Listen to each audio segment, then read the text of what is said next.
I'm Marty Stouffer. It began as a great idea, the American dream. The rugged individuals who pursued it let nothing stand in their way. They were determined to conquer the wilderness. Over the years, the dream came true, but it took a heavy toll on our land, air, water, and wildlife. Even our national symbol, the bald eagle, had to pay the price for progress.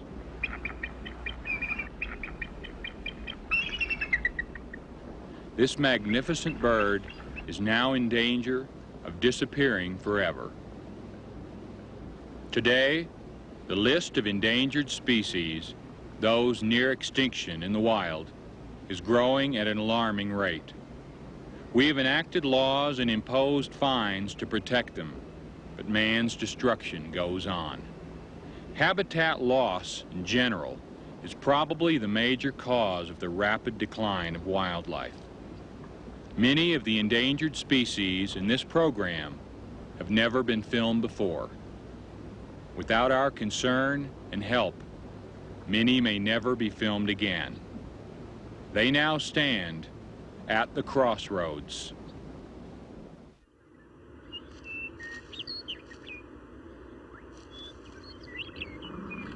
When our ancestors arrived in America, this vast land was teeming with life. But man wanted ranches and farms. Prairie dogs ate the grass he wanted for his livestock and occupied the land he wanted for his crops. They were in the way of progress. So using grains soaked in poison, man killed them by the millions.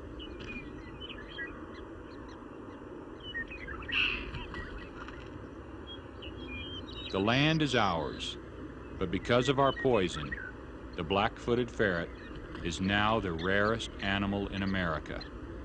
Miraculously only rare, not extinct.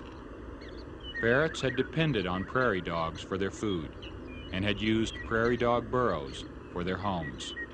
Both species are almost gone, but the poisoning continues. To ward off the insect, we spray insecticides. They don't always attack the insect, but they do always enter the food chain.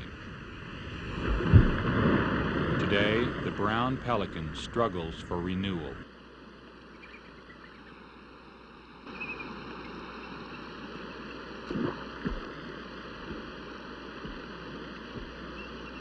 The bald eagle is considered endangered, as is the peregrine falcon, the fastest bird alive, diving at speeds up to 200 miles per hour.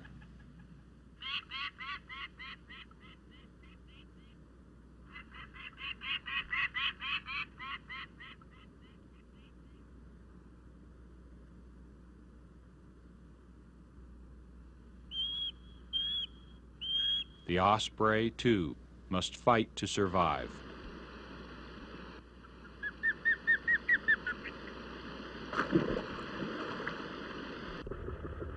We have banned the use of the pesticide DDT, which washed into our waterways and collected in the bodies of fishes, a major food for these predatory birds.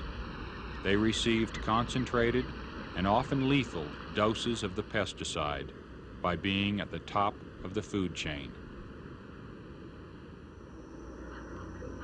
The brown pelican, for instance, now one of the world's best studied birds. DDT in the food chain caused the pelican's eggs to become fragile or infertile, and their numbers fell drastically. The 1972 ban on DDT helped them back on the road to health, and in California, their recovery is a major ecological success story. But it isn't over yet. Even now, traces of DDT persist in the environment, and not every country has banned the pesticide.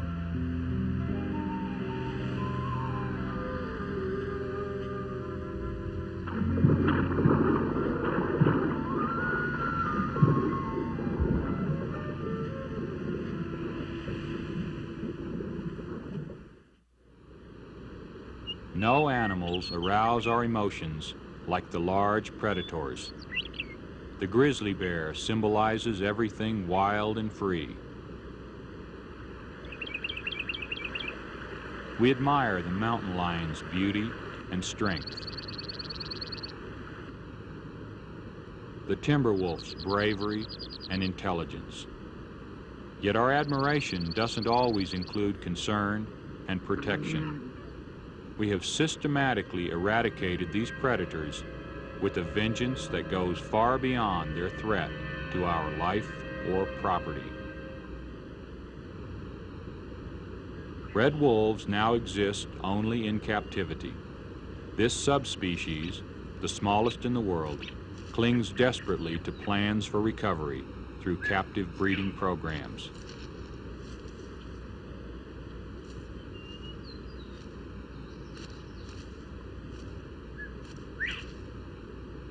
Over the years, thousands were trapped and shot because they occasionally took domestic livestock.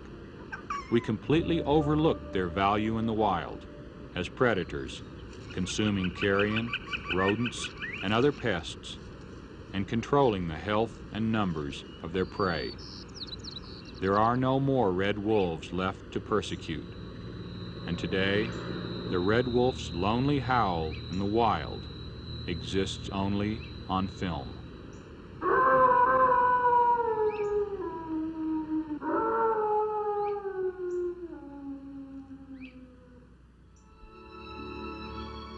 Left alone, nature constantly renews itself. The hunters and the hunted live in balance. They regulate each other.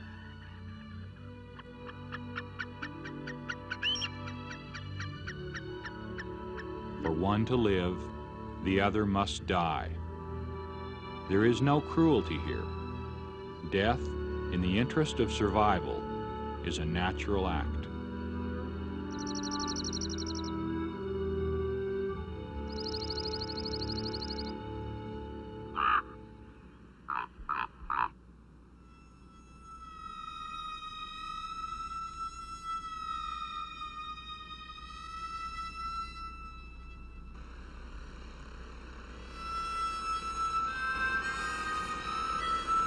To kill for sport alone, with no need for a creature's flesh, fur, or hide, upsets all natural order.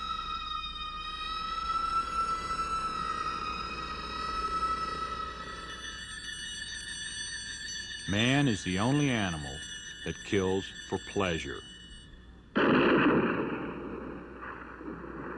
We need no longer fear these mighty creatures, because man himself has emerged as the greatest predator of all.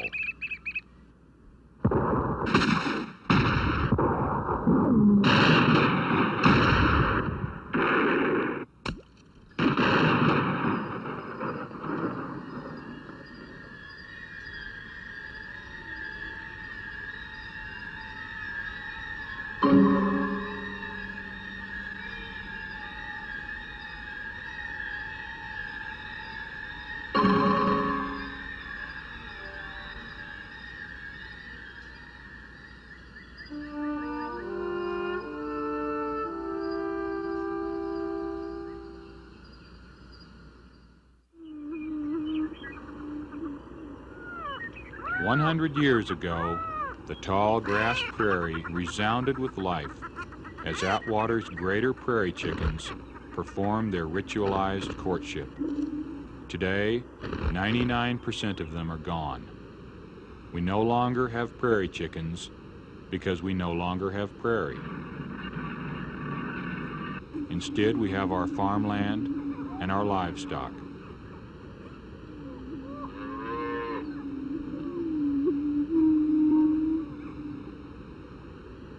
In forests, too, the same basic theory applies. To shelter its nest, the Kirtland's warbler must have young jack pines.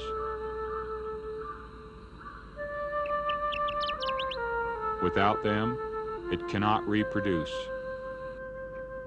The destruction and commercialization of natural caves has caused Indiana bats to decline by the hundreds of thousands.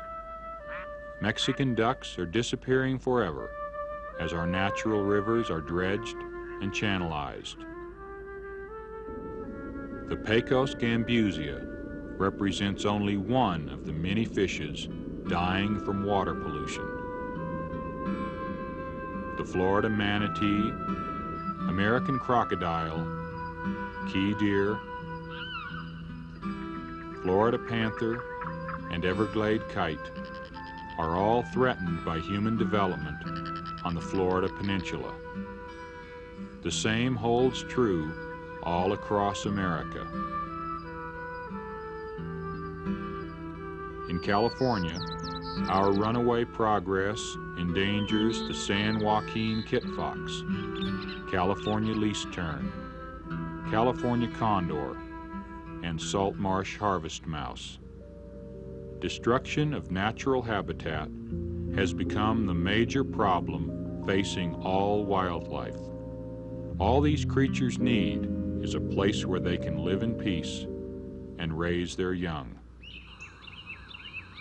Biologists are working to understand the ways in which this need can be met. The problems are simple. The solutions are difficult.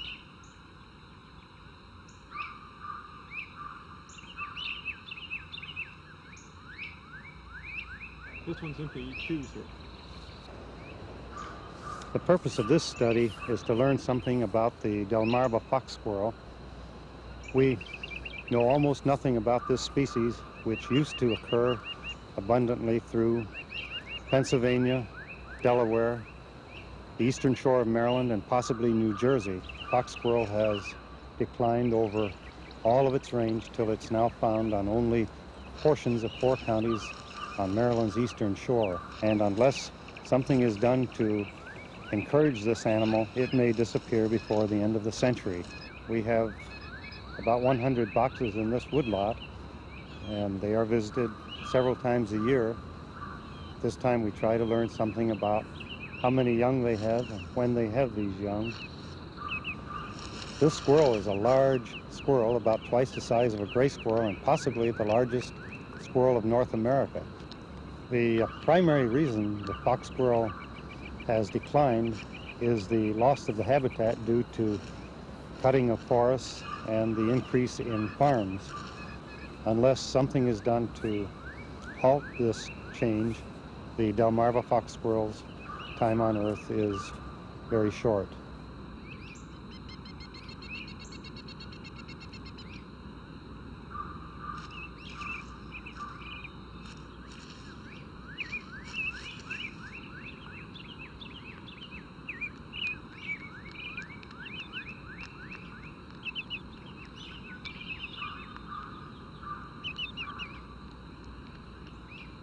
The Morro Bay kangaroo rat is found in habitat like this. These are old dune terraces, sand dunes originally, that are covered now with vegetation. And although kangaroo rats in general usually occur in desert regions, here at Morro Bay they're quite near the coast.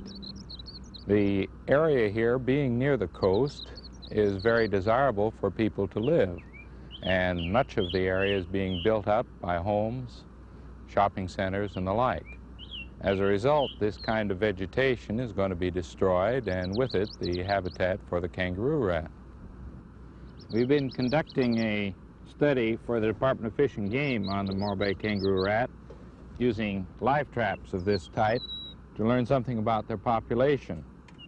In this one, we seem to have captured a young adult.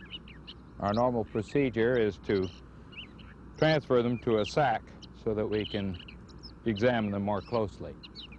Once we get him in the sack, we have to grab him from the outside and then carefully work the sack back, and here he is.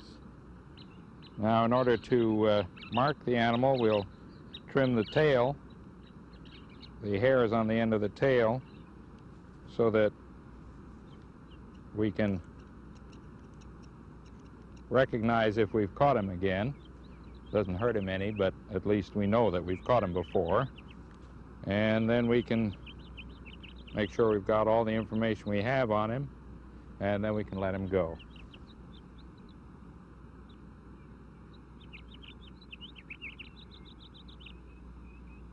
They live in burrows in the sandy soil.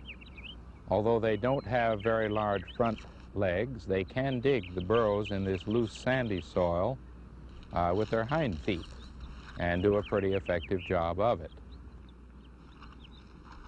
In time, when the entire area is developed, there perhaps may be no kangaroo rats left at all. Hopefully that won't happen, but in the meantime, why, we consider the kangaroo rat as an endangered form.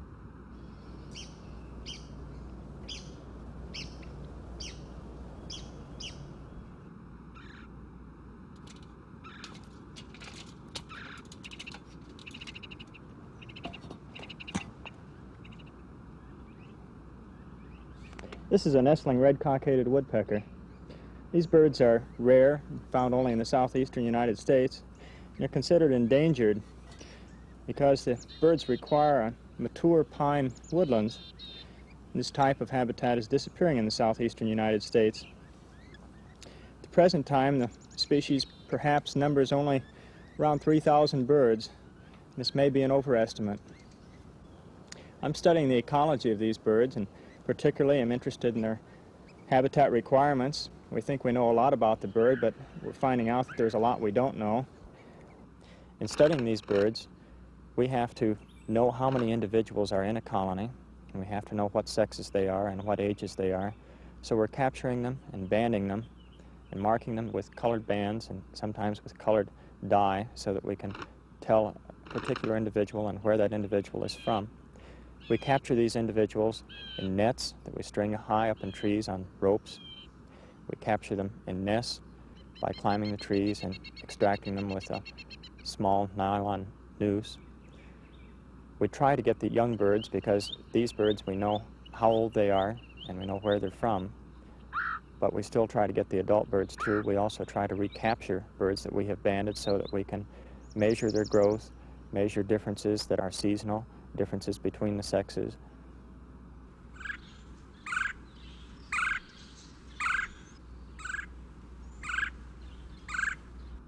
Probably the primary reason the red-cockaded woodpecker has become endangered is because of the current forestry practices in the southeastern United States. The red-cockaded woodpecker needs all ages of trees. It forages in the young trees, it nests in the old trees, and if we are to save the species, we need to start practicing selective cutting instead of clear cutting. There is more and more pressure now on our federal lands to cut timber, to practice clear cutting because of our current shortages of lumber and pulpwood, and we've got to head off these practices, or these pressures, if we're going to save the species. We hold their fate in our hands, as we did the fate of their relative, the ivory-billed woodpecker. In 1935, an expedition headed by Dr. Arthur Allen searched the wilds of Louisiana for this rare bird. After many months, the dedicated ornithologists located the ivory bill and photographed the rarest creature on Earth for the last time ever. Today, the ivory-billed woodpecker is probably extinct. At least 40 other American species are also extinct. The Gull Island vole, buried by human garbage. Labrador duck, extinct 1875. Great auk, overhunted into oblivion. The eastern elk, Steller's sea cow, and sea mink, all gone forever. Plains wolf, eliminated to protect livestock. Passenger pigeon, that classic example. Heath hen, extinct 1932. Carolina parakeet, overhunted. And the Badlands bighorn. To see these drawings and then try to conjure what we've lost is to see a single wildflower and try to imagine a vast field blooming beyond the horizon. So finally we come to the heart of the problem. Our civilization pushes on and closes in on the few remaining wild areas. We are competing with the other inhabitants of this land for space to live, and we are winning. Millions of acres of wildlife habitat are taken each year for our highways, housing, and industry. A number of wilderness areas and wildlife refuges have been set aside, places where many survivors are now making their last stand. Government and private agencies work to save wildlife habitat, but each day the losses outweigh the gains. We should seriously consider preserving even more protected areas. In the development of our country, many wild areas were destroyed and many life forms sacrificed. Attempts are now being made to replenish some of these losses.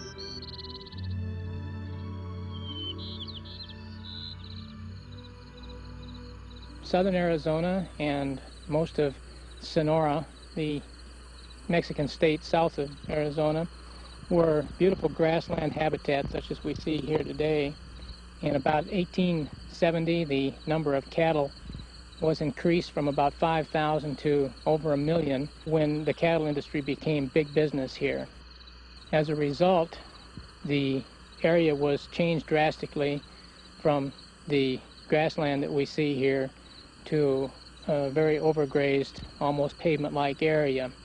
It got so bad that thousands of cattle died, and at the same time, the wildlife suffered too. One of the most hard-hit species was the masked bobwhite, which is a cousin of the eastern bobwhite, and although the populations were never large, as far as we can reconstruct it, they were essentially gone from Arizona by 1900. People became quite concerned about them and decided that something needed to be done. So the Bureau of Sport Fisheries and Wildlife decided to send a biologist to Arizona, which was when I came in 1967. It took years of study, then capture of breeding stock in Mexico, then years of patience as their numbers grew from a few pair to more than 1,000. Finally, the birds were reintroduced into their native land. In the years since the release, the bobwhite's numbers have risen and then fallen, and they are still an endangered species.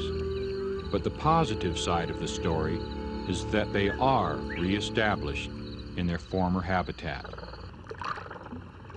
Whooping cranes were once virtually gone, their total population down to only 14. With special refuge areas and protective laws, their numbers tripled. Not entirely out of danger, but at least not extinct. If man had not decided to save the whooping crane, they would certainly have vanished.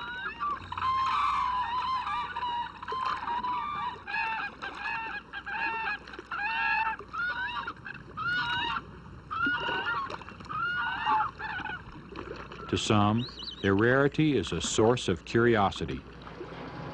Folks, I'd like to welcome you aboard the boat whooping crane. I hope you enjoy yourself.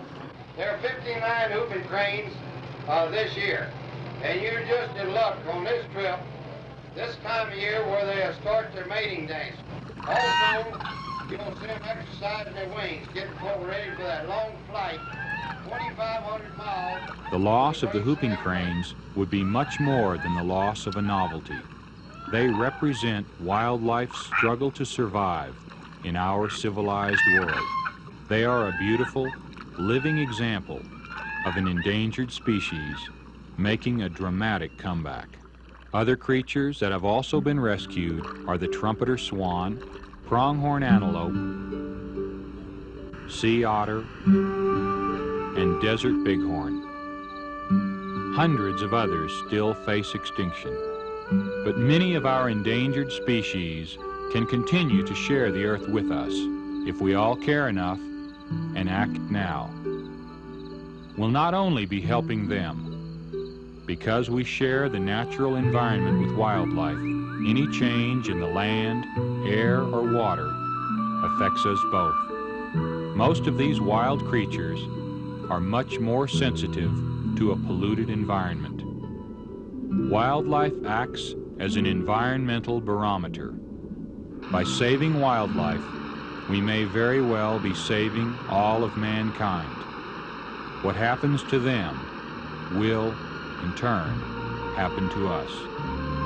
Our choice of action will determine the future of all life on Earth. Once a species is extinct, nothing can bring it back. We'll never know the secrets that it held. There are some who think that building one more dam here and one more highway there is man's highest purpose on this planet. So now the Endangered Species Act, designed to protect these animals, is itself endangered by development interests.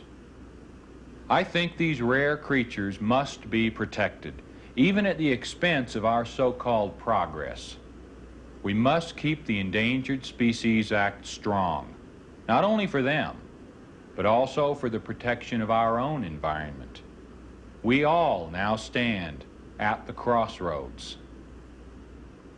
I'm Marty Stouffer. Until next time, enjoy our wild America.